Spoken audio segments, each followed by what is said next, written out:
Hello everyone, स्वागत है आप सभी का एक और नई वीडियो के अंदर। और आज हम जिस मूवी का एक्सप्लेनेशन करने वाले हैं वो है none other than wrong turn. और अगर आप एक स्लैशर फैन हो तो आपने इस मूवी को तो देखा ही होगा।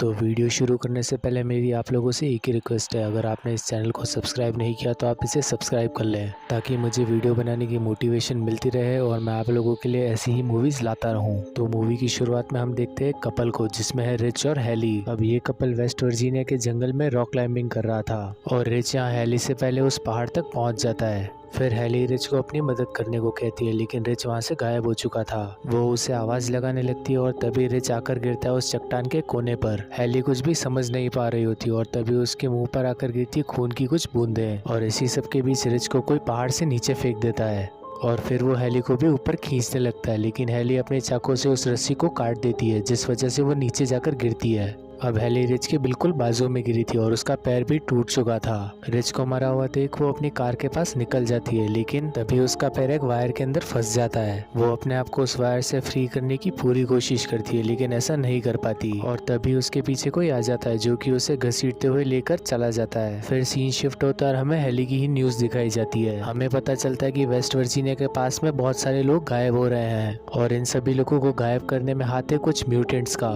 इसके बाद हम देखते हैं क्रिस को, जो कि हाईवे से सफर करते हुए दूसरे शहर में जा रहा था, क्योंकि कुछ ही देर में उसका एक इंटरव्यू है। अब हाईवे में उसे मिलता है एक ट्रैफिक जैम। क्रिस अपनी गाड़ी के बाहर निकलता है और एक ट्रक ड्राइवर से पूछता है कि यहाँ पर हुआ क्या। वो ट्रक ड्राइवर उससे बताता है कि 5 मील की दूरी पर एक ट्रक पलट गया है और इसी की वजह से इतना लंबा ट्रैफिक लगा हुआ है। अब वो ट्रक ड्राइवर क्रिस को एक शॉर्टकट बताता है और क्रिस बिना कुछ सोचे समझे उस रास्ते के लिए निकल लेता है। अब क्रिस यहाँ पर ये बताना चाहता था कि ट्रैफिक की वजह से वो लेट हो जाएगा, लेकिन उसके फोन पर सिग्नल ही नहीं थे। अब सड़क पर आगे चलने के बाद क्रिस को एक गैस स्टेशन का पता लगता है और कुछ ही देर में क्रिस गैस स्टेशन पहुंच जाता है। अब इस गैस स्टेशन पर एक अजीब सी बात ये थी कि वहाँ पर बहुत सारी गाड़ियाँ खड़ी हुई थी, लेकिन वहाँ रास्ते में कोई भी नहीं था। फिर क्रिस उस जगह का फोन ट्राई करता है, लेकिन वो भी डेड था। उस जगह का मालिक मेनार्ड भी उसकी कोई मदद नहीं करता, इसीलिए क्रिस खुद का ही रास्ता ढूंढने लगता है।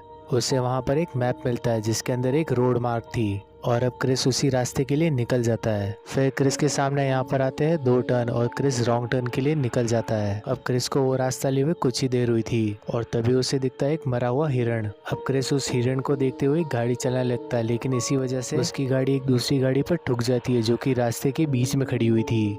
फिर उसे पता चलता है कि ये गाड़ी है कुछ कॉलेज स्टूडेंट्स की। क्रिस यहाँ पर उन लोगों को पूरे पैसे देने की बात करता है, लेकिन वो लोग बताते हैं कि उनकी गाड़ी का टायर खराब हो गया था और उस टायर को देखकर ही पता चल रहा था कि ये किसी ने जानबूझकर किया है। अब हमें उन कॉलेज स्टूडेंट्स का नाम पता चलता है, जैसी, कार्लिन, स्कॉट, इवन और फ्रांसिन, और ये सभी लोग कैंपिंग मनाने जा रहे थे। अब क्रिस उन्हें बताता है कि पीछे जाने से कोई भी फायदा नहीं है, क्योंकि वहाँ पर गैस स्टेशन पर उन्हें कोई भी हेल्प नहीं मिल सकती और इसीलिए ये लोग फैसला करते हैं कि ये लोग आगे बढ़ेंगे और फ्रांसिन और इवन कार के पास रुकेंगे।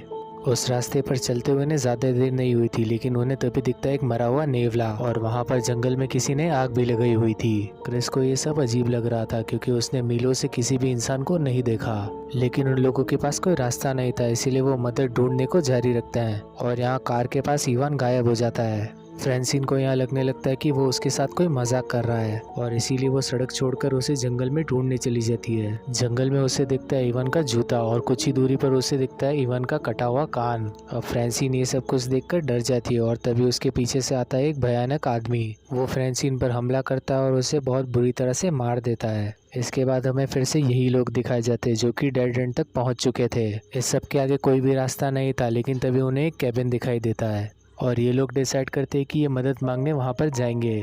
इन सभी लोगों को उस रास्ते पर बहुत सारी पुरानी कार्स नज़र आती है और फिर क्रिस उस कैबिन के दरवाजे पर बहुत देर तक नॉक करता है, लेकिन वहाँ से कोई भी जवाब नहीं आता और फिर ये सभी लोग दरवाज़ा तोड़कर उस कैबिन के अंदर चले जाते हैं, जहाँ पर उन्हें बहुत सारी अजीब सी चीज़ें दिखती है। फिर कार्ली वहाँ पर बने हुए एक बाथरूम में जाती है जहाँ पर उसे एक आदमी की डेड बॉडी दिखाई देती है और तभी वो भागते हुए वहाँ से दूसरे लोगों के पास जाती है। क्रिस को वहाँ रखे फ्रिज के अंदर मिलते हैं बहुत सारे ह्यूमन पार्ट्स और फिर उनकी नज़र जाती है वहाँ पे पड़े हुए एक वायर पर, जो कि बिल्कुल वैसा ही था जैसे उनकी गाड़ी का टायर पंचर करने में यूज हुआ है। और इतना सब कुछ देखकर ये सभी लोग वहाँ से भागने लगते हैं, लेकिन तभी उस कैबिन पर आने लगती है एक गाड़ी और उस गाड़ी को पास आता देख सभी पीछे के रास्ते से निकलने की कोशिश करने लगते हैं, लेकिन पीछे का दरवाज़ा लॉक था, जिस वजह से इन सभी लोगों को उसी घर के अंदर छुपना पड़ता है और अब उस घर के मालिक आ चुके थे। क्रिस और कार्ली बेड के नीचे अच्छे से छुपे हुए थे और तभी उनके सामने आकर गिरती एक बॉडी जो कि थी फ्रैंसिन की।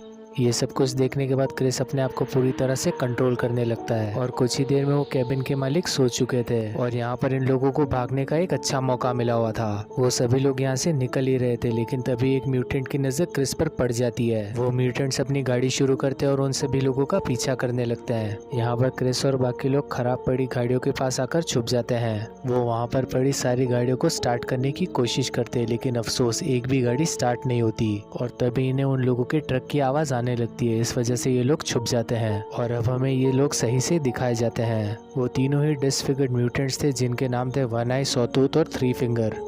क्रिस यहाँ पर प्लान करता है कि ये सभी लोग उन लोगों की गाड़ी लेकर यहाँ से भाग जाएंगे और फिर क्रिस इन म्यूटेंट्स का ध्यान बटाने लगता है और उनमें से एक म्यूटेंट क्रिस के पैरों पर गोली मार देता है, जिस वजह से क्रिस नीचे गिर जाता है और बाकी के लोग उन म्यूटेंट्स का ध्यान अपनी ओर बटाने लगते हैं। कॉट उन तीनों म्यूटेंट्स का ध्यान अपनी ओर खींचने में कामयाब हो जाता है और वो तीनों उसके पीछे लग जाते हैं। जेसी और कार्ली स्कॉट को उठाकर उस ट्रक के पास लेकर आते हैं और ट्रक का दरवाजा खोलते ही इवान की लाश बाहर आकर गिरती है। अब ये तीनों उस ट्रक को लेकर वहां से भाग जाते हैं और प्लान करते हैं कि कुछ ही दूरी पर स्कॉट को बचा लेंगे और कुछ ही दूरी पर इन्हें स्कॉट भी मिल जाता है जो कि ट्रक के पास आ रहा होता है। लेकिन तभी एक तीर आता है और उसकी बॉडी के आर पार हो जाता है और वो म्यूटेंट्स मिलकर इन लोगों पर भी तीर की बारिश कर देते हैं, इसीलिए इन लोगों को भागना पड़ता है और भागते हुए ये सभी लोग पहुंचते हैं एक डेड एंड तक। इस सब के बाद रोड खत्म हो चुकी थी, इसीलिए इन्हें वो ट्रक छोड़कर आगे भागना पड़ता है और बहुत देर तक भागने के बाद इन्हें एक वॉच टावर नजर आता है। अब ये सभी लोग उस टावर पर चढ़ जाते हैं और चारों तरफ देखकर उन्हें सिर्फ जंगल ही नजर आ रहा था। अब कार्ली यहाँ पर स्कॉट को फर्स्ट एड देने लगती है और तभी इनकी नजर एक रेडियो पर जाती है। वो सभी लोग उस रेडियो पर कांटेक्ट करने लगते हैं, लेकिन सामने से कोई भी रिस्पांस नहीं आ रहा था और इसी सब के बीच वहाँ पर वो म्यूटेंट्स आ जाते हैं, लेकिन ये सभी लोग शांत होकर बैठ जाते हैं और वो म्यूटेंट्स वहाँ से जाने ही वाले थे, लेकिन तभी रेडियो पर इन्हें कोई कांटेक्ट कर देता है, जिस वजह से उन तीनों को मालूम चल जाता है कि ये उस वॉच टावर पर छुपे हुए हैं और अब वो तीनों उस वॉच टावर पर चढ़ने लगते हैं। लेकिन कुछ ही देर में सब कुछ शांत हो जाता है। ये सभी लोग समझ नहीं पा रहे थे कि अचानक से हुआ क्या और तभी इन सबको पता चलता है कि उस वॉच टावर को उन तीनों ने मिलकर आग लगा दी है और ये सब देखकर कार्ली वहां से जंप करने लगती है, लेकिन क्रिस उसे रोक लेता है। क्रिस उसे बताता है कि उन्हें प्लान के मुताबिक जंप करना होगा, यानी कि वो लोग जंप करेंगे एक पेड़ की टहनी पर। अब सबसे पहले क्रिस जंप करता है और वो सही सलामत उस पेड़ तक पहुंच जाता है और उसके साथ साथ जेसी और कार्ली भी जंप कर उस पेड़ की टहनी तक पहुंच जाते हैं। लेकिन तभी कार्ली को जंप करते हुए देख लेता है वो म्यूटेंट और वो उसके पीछे आने लगता है। वो उस पेड़ पर चढ़ने के साथ ही कार्ली को दबोच लेता है और उसका काम वहीं पर तमाम कर देता है अपनी कुल्हाड़ी के साथ। अब जेसी यहाँ पर अपनी दोस्त को मरता देख वहाँ पर जोर से चीखने लगती है, लेकिन क्रिस उसका मुंह दबा देता है। लेकिन यहाँ पर थ्री फिंगर उनके पीछे ही आ रहा था, इसीलिए यहाँ पर क्रिस एक प्लान बनाता है जिसमें कि जेसी उस म्यूटेंट का ध्यान अपनी ओर खींचने लगती है और क्रिस एक टहनी को मोड़कर पकड़ लेता है और जैसे ही थ्री फिंगर वहां पर आता है क्रिस उस टहनी को छोड़ देता है और वो टहनी जाकर लगती है सीधा थ्री फिंगर को, जिस वजह से वो जमीन पर गिर जाता है। इतना अच्छा मौका देखकर वो दोनों यहाँ से बहुत ज्यादा दूर निकल लेते हैं। अब वो दोनों भागते हुए पहुंचते एक वाटरफॉल के नीचे और जेसी बताती है कि उसका ब्रेकअप हुआ था, जिस वजह से उसके बाकी दोस्त उसे कैंपिंग ट्रिप पर लाए थे, लेकिन यहाँ पर आने के बाद तो उसने अपने सारे दोस्तों को ही खो दिया और इसी सब के चलते वहाँ पर सुबह हो चुकी थी और वो लोग यहाँ से बाहर निकलने की कोशिश करते हैं। वो लोग चलते चलते एक खाई के किनारे पर जा पहुंचते हैं और तभी उन लोगों को एक रोड दिखती है, लेकिन वो खाई बहुत ज्यादा गहरी थी और उसे घूमकर ही पार किया जा सकता था। और अब ये दोनों ये बात कर ही रहे थे कि पीछे से आ जाता है थ्री फिंगर और वो क्रिस को उठाकर उस खाई में फेंक देता है और जेसी को उठाकर अपने साथ ले जाता है। क्रिस नीचे गिरने के बाद थोड़ा सा जख्मी हो चुका था, लेकिन फिर भी चलने की हालत में था।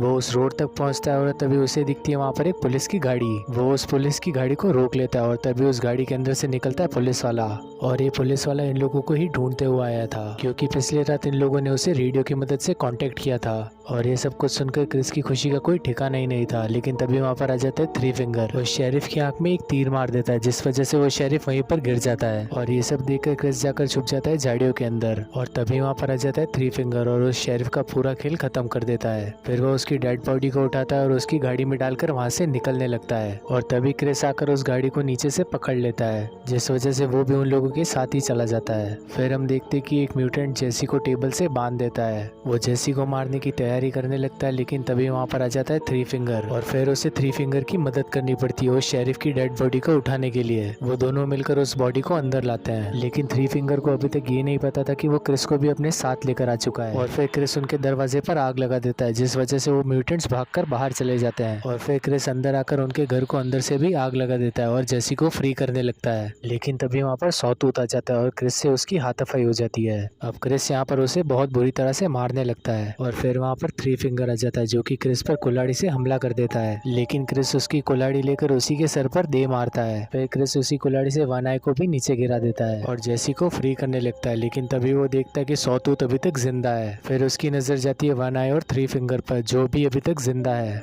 और फिर वो ये सोचने लगता है कि इतना मारने पर भी वो नहीं मरे, इसीलिए क्रिस वहाँ पर एक गैस कैन में गोली मार देता है, जिस वजह से उनका पूरा कैबिन उड़ जाता है। फिर वो उन म्यूटेंट्स का खटारा ट्रक लेकर पहुंचता है सीधा उसी गैस स्टेशन पर और वहाँ पर जाकर वो उस मैप को फाड़ देता है, जिसे कि हमने देखा था मूवी की शुरुआत में। और इसके बाद वो जैसी हाईवे की तरफ निकल जाते हैं और हमें लगता है कि मूवी यहीं पर खत्म हो गई। और मूवी की क्रेडिट सीन में हमें दिखाया जाता है कि वो सारे म्यूटेंट्स अभी भी जिंदा हैं और ये सभी मिलकर क्या करेंगे ये हमें पता चलेगा नेक्स्ट पार्ट में। और नेक्स्ट पार्ट मिलेगा आपको जल्दी इसी चैनल पर, तो वीडियो को करना लाइक और चैनल को करना सब्सक्राइब। तब तक के लिए बाय, मिलेंगे नेक्स्ट वीडियो में।